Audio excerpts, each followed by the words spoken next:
नमस्ते दोस्तों, मेरा नाम है पायल त्रिपाठी और स्वागत है आपका हमारे YouTube चैनल में। क्या आप लोग भी एक टीवी लेने की सोच रहे हैं? अगर आप लोग सोच रहे हैं टीवी परचेज करने के लिए तो आपने बिल्कुल सही वीडियो में क्लिक किया है, क्योंकि इस वीडियो में मैं आपको डिटेल में समझाने वाला हूं कि आप लोगों को कौन सा टीवी परचेज करना चाहिए। क्योंकि जब आप लोग एक नया टीवी परचेज करने की सोचते हैं, मैक्सिमम लोग जो अपने बॉक्स वाला टीवी होता है उससे स्मार्ट टीवी में शिफ्ट करने की सोचते हैं, तो काफ़ी कंफ्यूज रहते हैं कि कौन सा टीवी उनके लिए सही होने वाला है। जब वो मार्केट में जाते हैं इतनी सारी वैराइटीज़ उनको दिखा दी जाती हैं, इतने फीचर्स समझा दिए जाते हैं कि वो कंफ्यूज हो जाते हैं कि कौन सा टीवी उनके लिए परफेक्ट हो सकता है, उनके यूज़ के अकॉर्डिंग कौन सा टीवी हो सकता है। सो आज के इस वीडियो में आपके सारे कंफ्यूजन को क्लियर करने वाला हूँ।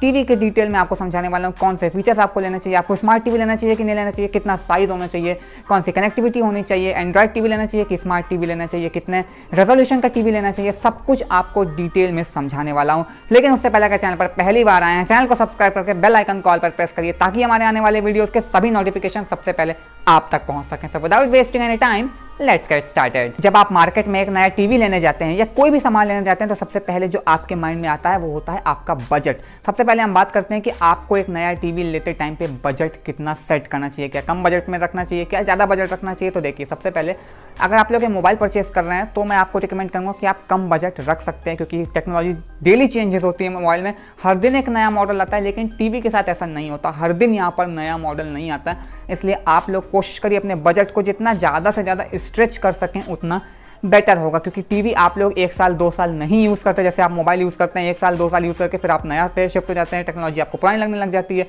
ऑब्वियसली, क्योंकि नई technology day by day mobile में आती रहती है। लेकिन टीवी पर ऐसा नहीं होता। टीवी को आप लोग 5 साल 8 साल 10 साल तक मैक्सिमम लोग यूज़ करते हैं। 99% लोग टीवी जो परचेस करते हैं वो 10 साल तक तो यूज़ करते हैं। 10 साल अगर आप लोग को ज़्यादा लग रहा है तो 5-8 साल तो यूज़ करते ही करते हैं। इसलिए आपको टीवी परचेस करते टाइम पर बजट को थोड़ा ज़्यादा रखना है। बजट ऐसे नहीं कि आप लोग 10-15 हज़ार रुपये रख के आप एक अच्छा टीवी नहीं ले पाएंगे। बहुत टाइट बजट आपको नहीं रखना, थोड़ा सा बजट आप इंक्रीज़ कर सकते हैं, क्योंकि टीवी ज़्यादा टाइम तक आप यूज़ करने वाले हैं। मोबाइल के अकॉर्डिंग मोबाइल कम समय में ही आपका खराब हो जाता है, लेकिन टीवी के साथ ऐसा नहीं है। तो ये हमने बात की बजट की, कि बजट आपको कितना रखना है, बजट आपको थोड़ा सा स्ट्रेच रखना है। अब स्पेसिफिक अगर हम बजट की बात करें कि कितने अमाउंट आप रख सकते हैं, तो आप 30,000 40,000 तक आप स्ट्रेच कर सकते हैं। 40,000 के अंडर में कई टीवीज़ आ जाने वाली हैं। कौन कौन सी बेस्ट टीवी, उस पर मैं अलग वीडियो बनाऊंगा। लेकिन यहाँ पर हम लोग एक बाइंग गाइड डिस्कस कर रहे हैं, क्राइटेरिया डिस्कस कर रहे हैं। तो उसमें सबसे पहला पॉइंट था हमारा बजट। तो बजट आपको थोड़ा सा स्ट्रेच करके रखना है।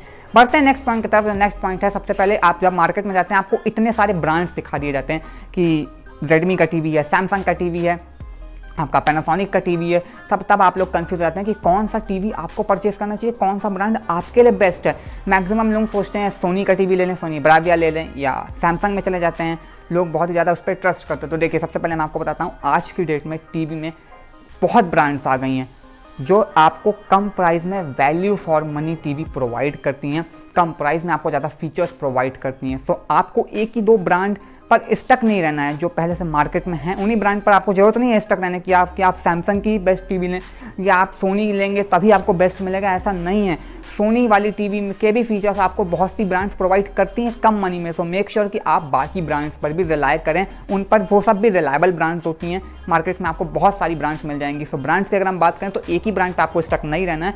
जो ब्रांड आपको कम पैसे में ज़्यादा फीचर्स प्रोवाइड करे आपको उस ब्रांड के साथ चले जाना है। और दूसरी बात, टीवी लेते टाइम जो आपको ध्यान में रखना है वो ये है कि जिस भी ब्रांड का आप टीवी परचेस कर रहे हैं उसकी आफ्टर सेल्स सर्विस आपके सिटी में कैसी है। मैं अपनी सिटी की बात करूं, जैसे मैं प्रयागराज पे हूं तो यहाँ पर सैमसंग का भी बेस्ट है, सोनी का भी बेस्ट है, एलजी का भी बेस्ट है। मैक्सिमम ब्रांड्स की यहाँ पर जो आफ्टर सेल्स सर्विस हैं वो अच्छी हैं। सो अब आप डिसाइड करिए आप कहाँ पर रहते हैं। अगर आप लोग किसी विलेज एरिया में रहते हैं तो हो सकता है आप जो भी नई ब्रांड्स मार्केट में आई हो सकता है उसकी आफ्टर सेल्स सर्विस वहाँ पर ना हो।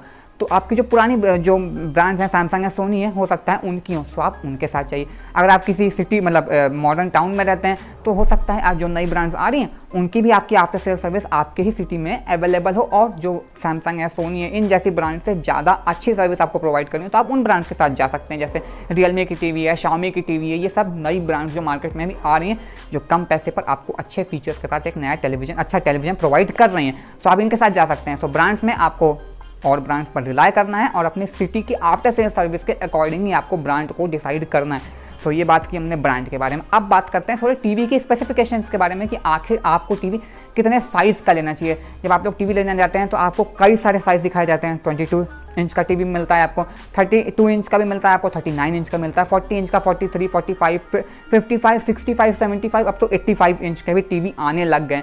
तो अब इनमें से आपने कौन सा टीवी सेलेक्ट करना चाहिए? तो देखो, सबसे बेस्ट जो तरीका है टीवी का साइज़ सेलेक्ट करने का वो है कि आपके रूम के अकॉर्डिंग आपका रूम का साइज़ कितना है। अगर आप लोग टीवी सपोज करो देख रहे हो 3 to 4 फीट से देख रहे हो आप लोग, तो आपके लिए 22 इंच भी सफिशिएंट है टीवी। फिर आप लोग अगर 4 to 5 फीट के डिस्टेंस से टीवी देख रहे हो तब आप लोगों को 40 इंच का ले लेना चाहिए, या आप लोग 6 से 7 मीटर्स के डिस्टेंस में देख रहे हो तब आपको 45 या 50 इंच तक का टीवी पे जाना चाहिए। और 99% लोग इसी रेंज का टीवी लेते हैं, 40 से 50 इंचेस तक की जो रेंज होती है उसी की टीवी मैक्सिमम लोग परचेस करते हैं। 99% लोग मैं कह रहा हूँ यहाँ पर परचेस करते हैं। अब वो 1% लोग हैं, वो लोग तो लाख, 1.5 लाख, 2 लाख वाला टीवी परचेस करते हैं, जिनको 75-85 इंच चाहिए, जिनको अपने घर को ही होम थिएटर बनाना होता है। तो उनकी बात अपन इस वीडियो में नहीं करेंगे। अपन तो इस वीडियो में उन लोगों की बात कर रहे हैं जो 99% लोग हैं जो टीवी परचेस करते हैं वो इसी साइज़ का परचेस करते हैं। तो ये बात की हमने साइज़ के बारे में कि साइज़ सिंपल से आपको अपने रूम के अकॉर्डिंग ही देखना है। अब साइज़ के बाद बात आती है रेजोल्यूशन की। अब रेजोल्यूशन क्या होता है, सबसे पहले मैं आपको समझा देता हूँ। रेजोल्यूशन जब आप टीवी लेने जाएंगे सबसे पहले आपको दिखाया जाएगा HD टीवी है, फुल HD टीवी है, 4K टीवी है, 2K टीवी है, OLED है, QLED है। अब इनमें से आपको कौन सा लेना चाहिए? तो सबसे पहले आप लोगों को HD टीवी अवॉइड करनी चाहिए। आज की जनरेशन में आपको HD तो नहीं लेना चाहिए बिल्कुल।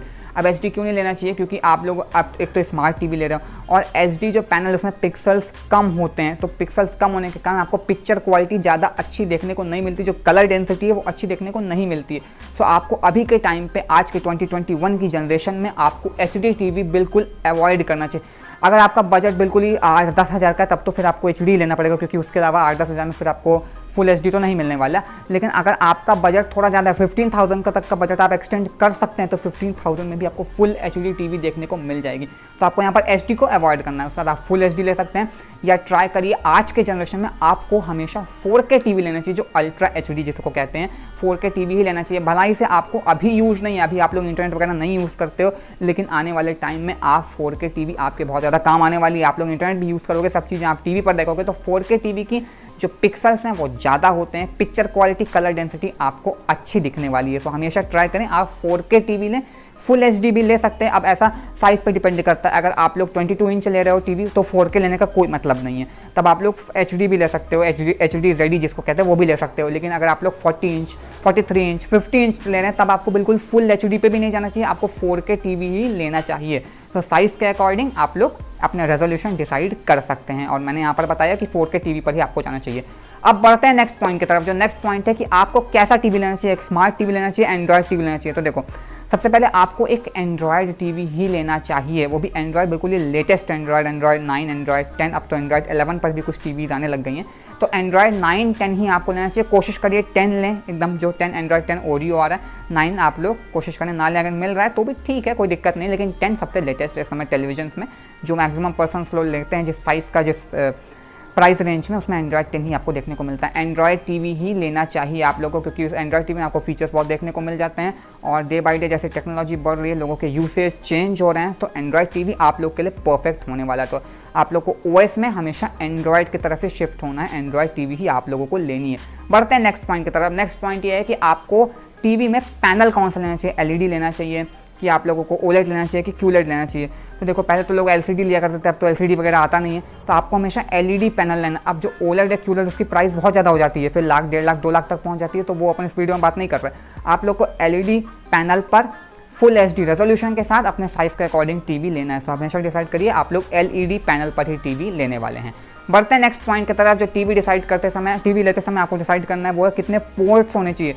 तो पोर्ट्स आप लोग के मैक्सिमम आप लोग का 3 HDMI पोर्ट होना चाहिए, 3 HDMI पोर्ट, 2 USB पोर्ट होना चाहिए, क्योंकि आप लोग यूज़ आपके बढ़ेंगे, आप लोग USB से मोबाइल, लैपटॉप वगैरह कनेक्ट करोगे, पेन ड्राइव वगैरह कनेक्ट करोगे, तो 2 USB पोर्ट होने चाहिए, 3 HDMI पोर्ट होने चाहिए। तो पोर्ट्स आप लोग देख लीजिएगा अपने अकॉर्डिंग, जितने आपको यूसेज हैं वो सभी पोर्ट्स अवेलेबल होने चाहिए, और जो इतने जो रेंज की टीवीज़ हैं उनमें मैक्सिमम सभी पोर्ट्स होते ही होते हैं। बात करते हैं नेक्स्ट पॉइंट की कि आपको बिल्ड क्वालिटी कैसे लेनी चाहिए। अब बिल्ड क्वालिटी सबसे ज़्यादा इंपॉर्टेंट है। सारी चीज़ें तो आपने देख ली, लेकिन बिल्ड क्वालिटी पे भी आपको ध्यान देना है कि कुछ ब्रांड्स जो होते हैं जो फीचर्स तो आपको प्रोवाइड कर देते हैं, लेकिन फिर बिल्ड क्वालिटी पे थोड़ा कंप्रोमाइज़ कर देते हैं, तो उनका प्लास्टिक ख़राब होने लग जाता है, फिर 1-2 साल में आपका प्लास्टिक ख़राब हो जाता है, तो ये भी अच्छी बात नहीं। तो बिल्ड क्वालिटी पर भी आपको थोड़ा बहुत ध्यान दे सकते हैं आप लोग। बढ़ते हैं नेक्स्ट पॉइंट की तरफ। अब नेक्स्ट पॉइंट और इस वीडियो का जो लास्ट पॉइंट है वो ये है कि आपको टीवी में स्पेसिफिकेशंस कैसे लेना चाहिए। अब स्पेसिफिकेशंस में आता है रैम रोम कितना होना चाहिए। तो रैम रोम की जब हम बात करें तो रैम आपका मिनिमम टीवी में, जब आप एंड्रॉयड टीवी ले रहे हैं तो 2 GB रैम होना ही चाहिए, और 8 GB स्टोरेज या 16 GB तक आप लोग ले सकते हैं, सबसे बेस्ट है। लेकिन 2 GB रैम और 8 GB स्टोरेज तो आपकी टीवी में होना ही चाहिए। इतना स्टोरेज अगर इतना नहीं है तब फिर एंड्रॉयड टीवी लेने का कोई मतलब नहीं है। अगर आप लोग एंड्रॉयड टीवी ले रहे हैं तो आपको इतना रैम और स्टोरेज तो मेंटेन करके रखना ही है। एंड द लास्ट पॉइंट है कि आपको रिमोट कैसा लेना चाहिए। अब देखो रिमोट क्या होता है, रिमोट अगर यूज़र फ्रेंडली होगा तो बेस्ट होगा। उसमें जो बटन्स होंगे वो अगर बहुत सारे होंगे तो फिर आप लोग समझ नहीं आएगा कौन सा फंक्शन कैसे यूज़ करना है। सो रिमोट को भी आपको ज़रूर में ध्यान रखना है कि आपका यूज़र फ्रेंडली रिमोट है कि नहीं। सो बस इतने पॉइंट्स को आपको ध्यान में रखना है एक नया टीवी परचेस करते टाइम पे। आई होप आप लोग को समझ आ गया होगा कि आप लोग एक अच्छा टेलीविजन कैसे ले सकते हैं, क्या क्या क्राइटेरिया आप लोग को सेट करना है अपने टेलीविजन लेने के लिए, और कैसी चीज़ें आपको माइंड सेटअप करना है। वीडियो पसंद आए तो लाइक एंड शेयर तो करिएगा, साथ ही साथ हमारे चैनल को सब्सक्राइब जरूर कर लीजिएगा। अगर अभी तक आप लोगों ने मुझे इंस्टाग्राम पर फॉलो नहीं किया तो फटाफट जाकर के फॉलो कर लीजिए। तो बस इस वीडियो में इतना ही, मिलते हैं एक नई वीडियो के साथ।